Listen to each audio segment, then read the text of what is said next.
President Jacob Zuma breaks his silence on the Gupta family plane saga, and MTN joins forces with ABSA to combat SIM swap fraud. I'm Richard Brooks. President Jacob Zuma has broken his silence on the Gupta family saga more than 3 weeks after the family's privately chartered plane landed at the Wout Air Force Base in Pretoria. The aircraft touched down at the base without the necessary authorization and procedures being followed. Opposition parties slammed President Zuma in Parliament on Wednesday during a snap debate on the issue. They said President Zuma's relationship with the Guptas was at the root of the saga.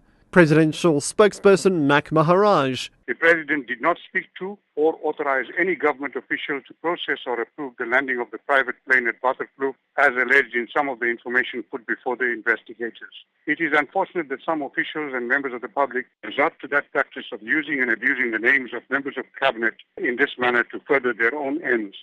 Reserve Bank Governor Jill Marcus says there's an urgent need for government, labour and civil society to interact and address various issues that are affecting the country's economy.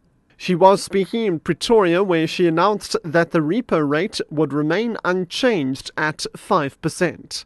This means that the prime lending rate will also remain steady at 8.5%.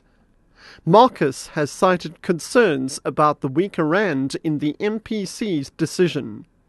The currency has depreciated by almost 5% against the dollar since the last Monetary Policy Committee meeting. Marcus says the current weak rand, strikes and high wage increases are posing a significant inflationary risk to the economy. While the bank is prepared to play its part, many of these challenges are beyond the role, scope and effectiveness of monetary policy. While a depreciated exchange rate is part of the balance of payments adjustment mechanism, the competitive advantages thereof need to be realized through price and wage restraint. In the absence of such restraint, the outcome is simply higher inflation with the risk of an exchange rate inflation spiral. Telecommunications giant MTN has joined forces with ABSA Bank to combat SIM swap fraud. The two have established a task team to come up with ways of curbing this criminal activity.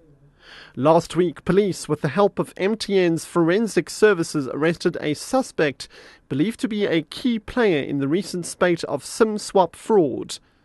A SIM swap allows mobile network operators to issue customers who have lost their phones with new SIM cards, but retain the same number.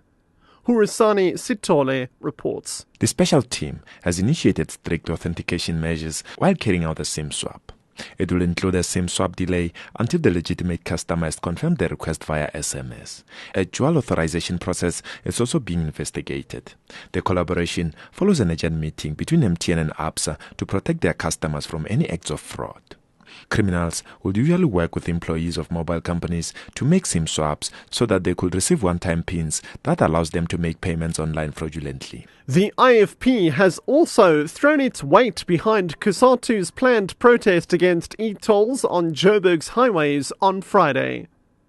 The party is committed to fighting the system, which it says has not been thought through. This comes as the Joburg Metro Police vows to block the protest from going ahead. It says during the previous march, protesters stopped and walked on the freeway in contravention of the National Road Traffic Act. COSATU has not been available to indicate whether it has the authority to embark on Friday's protest action. Gauteng IFP's Bongi Nkosi Dlamini. We are behind the march tomorrow by the TAC and COSATU and all other formations like the SSCC to register our rejection of the system. We really agree with TAC that it's also going to escalate medical costs.